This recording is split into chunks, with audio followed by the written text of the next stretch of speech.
জানানোর সময় আমরা আল্লাহ হাফেজ বলে থাকি, এটা কি কুসংস্কার? স্ত্রীর নামের শেষে স্বামীর নাম যুক্ত করা যায় কিনা? আমার অফিসের এক ভাই আমাকে কাজের ফাঁকে দোয়া করার উদ্দেশ্যে বলেন, আল্লাহ আপনাকে জান্নাত নসিব করুন। জীবিত মানুষকে কি সরাসরি এভাবে দোয়া করার ব্যাপারে কোনো বিধিনিষেধ আছে? মুসা আলাইহিস সালাম নাকি আজরাইলকে থাপ্পড় দিয়ে চোখ কানা করে ফেলেছিল, এটা কি সত্য? আমাদের এলাকায় অনেকে বলে মাগরিবের আজানের সময় কিছু খাওয়া ঠিক না, এটা ইসলামের দৃষ্টিতে কতটা সঠিক? আলহামদুলিল্লাহ, আমার 3 কন্যা, একজন অনেকের খারাপ মন্তব্য, এজন্য অনেকের খারাপ মন্তব্য শুনতে হয়, করণীয় কি? অমুসলিম বাসার খাবার খাওয়া যাবে কিনা? আমাদের এলাকার মৃত ব্যক্তির জন্য যারা কবর খোঁড়ে 1-2 সপ্তাহ পর তাদের দাওয়াত দিয়ে খাওয়ানো হয়, এই রেওয়াজ সম্পর্কে কিছু বলবেন? আসুন আর বিলম্ব না করি। ইতিমধ্যে যে সমস্ত প্রশ্ন আমরা পেয়ে গেছি, অনেকে প্রশ্ন করা শুরু করে দিয়েছেন, আমরা সেগুলোর উত্তর দেওয়ার পালায় প্রবেশ করি। এইচএম রাশিদুল ইসলাম জীবন আপনি লিখেছেন, অমুসলিম বাসার খাবার খাওয়া যাবে কিনা? আমার প্রতিবেশী অমুসলিম, তার বাসা থেকে মাঝে মধ্যে ফল পাঠান, সেটাকে খেতে পারবো? অমুসলিমরা তাদের বাসা থেকে ফল টল পাঠালে সেটা আপনি খেতে পারেন, কোনো অসুবিধা নেই। তাদের কোনো খাবার যদি আপনার জন্য পাঠানো হয়, সেটা যদি হালাল হয়, সেটা খেতে কোনো সমস্যা নেই। সাহাবায়ে কেরাম অমুসলিমদেরকে দাওয়াত করে খাইয়েছেন, তাদের বাসায়ও খেয়েছেন। নবী সাল্লাল্লাহু আলাইহি ওয়াসাল্লাম অমুসলিমদের দাওয়াত খেয়েছেন, বিধায় এটা মৌলিকভাবে হারাম করা বিষয় না। তাদেরকে অন্তর অঙ্গ বন্ধু হিসেবে গ্রহণ করা, তাদের বন্ধু হিসেবে গ্রহণ করে মুসলমানদের শত্রুতার জায়গা নিয়ে যাওয়া, এগুলো হলো নিষিদ্ধ। এরপরে মারিনা পারভিন মিষ্টি এডি থেকে আপনি লিখেছেন, আমার ছেলে বয়স 21 মাস, ও অনেক দুষ্টুমি আর জেদ করে, নামাজ পড়া দেখলেই কান্নাকাটি করে, আসর আর ফজরের সময় বেশি কান্নাকাটি করে, প্রতিকার কি? বোন মারিনা, আপনার বাচ্চার যে বয়স, সে বয়সে একটু চঞ্চলতা করা, এটা এই যুগে বাচ্চাদের জন্য অস্বাভাবিক নয়। তবে নামাজ দেখলেই কান্নাকাটি করা, এটা শয়তানের খোঁচাখুচির কারণে হতে পারে। শয়তান খোঁচাখুচি করে, দুষ্ট জিনের উপদ্রব থাকে, সেগুলোর কারণে হতে পারে। আবার অনেক সময় বাচ্চারা মাদের একাগ্রচিত্তে কোনো কাজ করতে দেখলে এমনিতেই তাদের প্রকৃতিগতভাবে তারা একটু অস্থির হয়ে ওঠে, সেটাও হতে পারে। বিধায় আপনি যথাসম্ভব তাকে ঘুম পাড়িয়ে নেবেন বা অন্য কারোর কাছে দিবেন, সে চেষ্টা করবেন। যদি সেরকম কেউ না থাকে, তাহলে সেক্ষেত্রে তার কান্নাকাটির ফাঁকে আপনি সালাত আদায় করে ফেলবেন। আর রুকিয়ার অ্যাপগুলো থেকে আপনি কোনো একটা অ্যাপ ভালো নামাইয়া এগুলো তেলাওয়াত আপনি চালাও করে রাখতে পারেন, বাচ্চা যেন শুনতে পায়। আশা করা যায় ইনশাআল্লাহ যদি সে রিলেটেড সমস্যা হয়ে থাকে, তাহলে সমস্যার সমাধান হবে। নিজুম নিশি আইডি থেকে আপনি লিখেছেন, আমাদের এলাকায় অনেকে বলে মাগরিবের আজানের সময় কিছু খাওয়া ঠিক না, এটা ইসলামের দৃষ্টিতে কতটা সঠিক? মাগরিবের আজানের সময় কোনো কিছু খাওয়া ঠিক না, এরকম কোনো কথা কোরআন হাদিসে কোথাও বলা হয়নি। এটা একেবারেই কুসংস্কারের জন্য বিশ্বাস। দিন এবং রাত 24 ঘন্টার ভিতরে এমন কোনো সময় নেই যে সময়টাতে খাওয়ার ব্যাপারে শরীয়তের কোনো বিধিনিষেধ আরোপ করা হয়েছে যে এই সময় খাওয়া ঠিক না, এই সময় খাওয়া ভালো না। ঘুমের ব্যাপারে বলা হয়েছে মাগরিবের পরে ঘুমানো ভালো নয়, এশার আগে। নবী সাল্লাল্লাহু আলাইহি ওয়াসাল্লাম এই সময়ের ঘুমটাকে অপছন্দ করতেন। এটি এশার নামাজকে রিস্কের মধ্যে ফেলে দিতে পারে, সেটি ভিন্ন বিষয়। বাট এর বাইরে আপনার মাগরিবের সময় খানা খাওয়া নিষেধ, পান করা নিষেধ, এরকম কোনো কথা কোনো দেশে বলা হয়নি। ইশাজাহান দীপা লিখেছেন, আলহামদুলিল্লাহ, আমার 3 কন্যা, একজন অনেকের খারাপ মন্তব্য, এজন্য অনেকের খারাপ মন্তব্য শুনতে হয়, করণীয় কি? 3 কন্যার বাবা মা তারা তো সৌভাগ্যবান, নবী সাল্লাল্লাহু আলাইহি ওয়াসাল্লাম তাদের জন্য জান্নাতের জিম্মাদার নিয়েছেন, জান্নাতের ওয়াদা করেছেন। বিধায় কেউ যদি খারাপ কথা বলে, এটা তার অজ্ঞানতার কারণে বলে থাকে, বিধায় আপনি অ্যাভয়েড করবেন এবং নবী সাল্লাল্লাহু আলাইহি ওয়াসাল্লামের আপনার জন্য যে ভালো কথা আছে সেগুলো শুনবেন।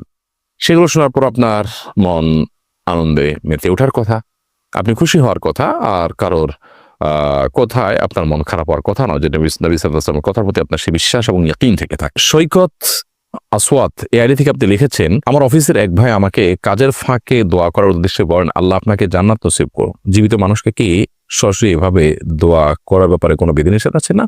জান্নাতেও জীবিত মৃত যে কোনো ব্যক্তির জন্য কামনা করা যেতে পারে। আমরা নিজেদের জন্য আল্লাহর কাছে জান্নাত চাইবা, তখন ফেরদাউস চাইবা, জান্নাতুল ফেরদাউস চাইবা, এটা সবচেয়ে উঁচু পাপের জান্নাত। সেজন্য জীবিত মানুষ নিজের জন্য যদি জান্নাত চাইতে পারেন, তো আরেকজনের জন্য জান্নাত চাইতে কেন পাবে না? কোনো অসুবিধা নেই। আয়েশা আক্তার জুই আপনি লিখেছেন, মুসা আলাইহিস সালাম নাকি আজরাইলকে থাপ্পড় দিয়ে চোখ কানা করে ফেলেছিল, এটা কি সত্য? প্রথম কথা হলো, যাকে আমরা আজরাইল বলছি তিনি মূলত মালাকুল মউত। মালাকুল মউত মানে হলো মৃত্যুদূত। তো মৃত্যুদূত, তাকে আপনার মালাকুল মউত বলা হয়েছে কোরআনে কারীমে, এবং সহিহ বুখারীতে বর্ণিত হয়েছে যে মালাকুল মউত যখন মুসা আলাইহিস সালামের জান কবজ করার জন্য এসেছেন, তিনি তাকে চর কষে দিয়েছেন এবং তার একটা চোখ কানা হয়েছে, যদি আল্লাহ তাআলা পরিষ্কার সুস্থ করে দিয়েছেন, অনুষ্ঠ না, কিন্তু তিনি মৃত্যুবরণ করতে চাচ্ছেন না। তো আল্লাহ রাব্বুল আলামিন তখন ফেরেশতাকে মালাকুল মউতকে বললেন, তুমি যাও। তিনি কতদিন পৃথিবীতে বেঁচে থাকতে চায়, তার হাত রাখতে বলো এর উপরে, যতগুলো চুল তার হাতের নিচে পড়বে, পশম পড়বে, এর উপরে হাত রাখেন, যতগুলো চুল পড়বে ততগুলো বছর আপনি হায়াত পাবেন। তখন মুসা আলাইহিস সালাম বললেন যে এরপর, বলে যে এরপর তো মৃত্যুবরণ করতে হবে। মুসা বলছেন তাহলে আর লাভ কি? মানে একসময় যখন মারাই লাগবে, চলেই যেতে হবে, তাহলে আর লাভ কি? একজন ইমানদার প্রশংসনীয় বিষয় ইবাদত করার জন্য দুনিয়াতে বেঁচে থাকার চেষ্টা করা, দুনিয়া ভোগ করার জন্য নবী বা রাসূল বা আল্লাহর কোনো প্রিয় বান্দারা থাকতে চান না। মূলত এখানে সেই ব্যাপারটা ঘটেছে। আর এরপর তিনি অবশ্য বলেছেন যে না, তাহলে আর লাভ কি, তাহলে এখনই চলে যাই। আসাদিয়া এটা থেকে লিখেছেন আপনি, স্ত্রীর নামের শেষে স্বামীর নাম যুক্ত করা জায়েজ কিনা? স্ত্রীর নামের শেষে স্বামীর নাম যুক্ত করলে গুনাহ হবে না, তবে এটা সুন্নাহর খেলাফ, সুন্নাহর পরিপন্থী অনুত্তম কাজ। ছেলে হোক আর মেয়ে হোক, নামের শেষে বাবার নাম, দাদার নাম, বংশের নাম থাকবে।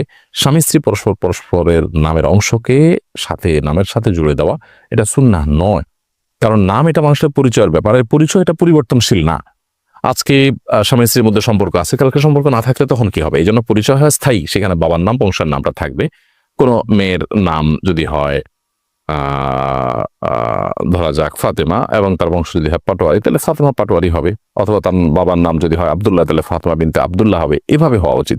স্বামীর নাম সাথে থাকাটা অনুত্তম এবং সুন্নাহর খেলা। রোকাইয়া আপনি লিখেছেন, আমাদের এলাকার মৃত ব্যক্তির জন্য যারা কবর খোঁড়ে 1-2 সপ্তাহ পর তাদের দাওয়াত দিয়ে খাওয়ানো হয়, এই দাওয়াত সম্পর্কে কিছু বলবেন?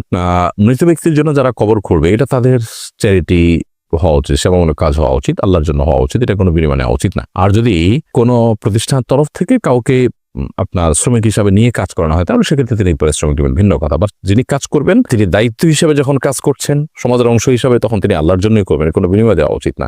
অতএব তাদেরকে খাওয়ানোটা এক প্রকার বিনিময়, এর আওয়াজটা না হওয়া উচিত।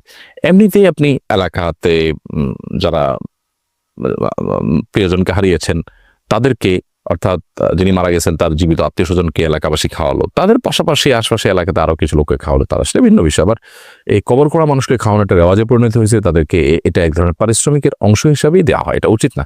বরং কবর করার কাজটা সমাজের গরিব মানুষ কেন, বিত্তবানদের মধ্যে থেকে কেউ সেবামূলক অংশ হিসাবে করবে, সেবামূলক কাজের অংশ হিসাবে করবে। এবং মানুষ মারা যাওয়ার পর তার কবর দেওয়াটা কিন্তু ফরজে কিফায়া, সমাজের কেউ যদি না করে সবাই গুনাহগার হবে। বিধায় এটার জন্য উদ্যোগ নেওয়া উচিত এবং এটার কোনো বিনিময় গ্রহণ করার মানুষকে থাকা উচিত না। সাইফুর রহমান আপনি লিখেছেন, বিদায় জানানোর সময় আমরা আল্লাহ হাফেজ বলে থাকি, এটা কি কুসংস্কার? এক্ষেত্রে বিদায় জানাতে কি বলা যেতে পারে? বিদায় জানানোর সময় আমরা আল্লাহ হাফেজ বলি, অনেকে আল্লাহ হাফেজ বলি, অনেকে ফি আমানিল্লাহ বলি। আল্লাহ হাফেজ মানে আল্লাহ সংরক্ষণকারী, ফি আমানিল্লাহ মানে আল্লাহর নিরাপত্তা তুমি আছো, কোনো অসুবিধা নেই এগুলো বলাতে। তবে সুন্নাহ না এগুলো বলা, এগুলো বলা জায়েজ, জাস্ট এটুকু। এগুলোকে সুন্নাহ মনে করা ভুল। সুন্নাহ হলো কাউকে বিদায়ের সময় আস্তাউদিআল্লাহ বলা। সংক্ষেপে যদি বলতে চান তাহলে শুধু আস্তাউদিআল্লাহ, অর্থাৎ তোমাকে আল্লাহ তাআলার হেফাজতে আমি অর্পণ করলাম।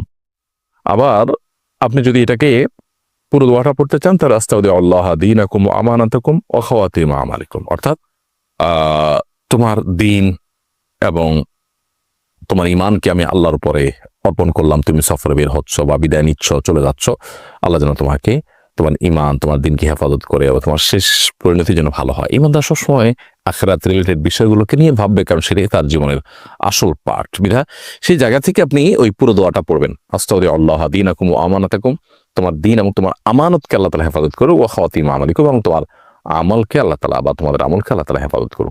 আর যদি পুরো দোয়া মুখস্থ না থাকে, শুধু আস্তাউদিআল্লাহ বললেন। বাকি ফি আমানিল্লাহ বা আল্লাহ হাফেজ, এটাতে ওই দোয়ার মর্ম আসে, আল্লাহ হেফাজত করুক, আল্লাহ নিরাপত্তায় তোমাকে দিলাম, ওই দোয়ারই মর্মটা চলে আসে। আর হ্যাঁ, জ্ঞানের অনুষ্ঠানটি অন্যদের দেখবার সুবিধার্থে অবশ্যই শেয়ার করে দিতে আমরা না বলি, যাতে অন্যরাও সেখান থেকে আলো গ্রহণ করতে পারেন, উপকৃত হতে পারেন, তাদের জীবনে কোনো না কোনো ইতিবাচক ভালো গুণ তারা অর্জন করতে পারেন, মন্দ বিষয় থেকে তারা বেঁচে থাকতে পারেন। আল্লাহ তাআলা আমাদের সকলকে একটু সুন্দর সমাজ মানে যার যার জায়গা থেকে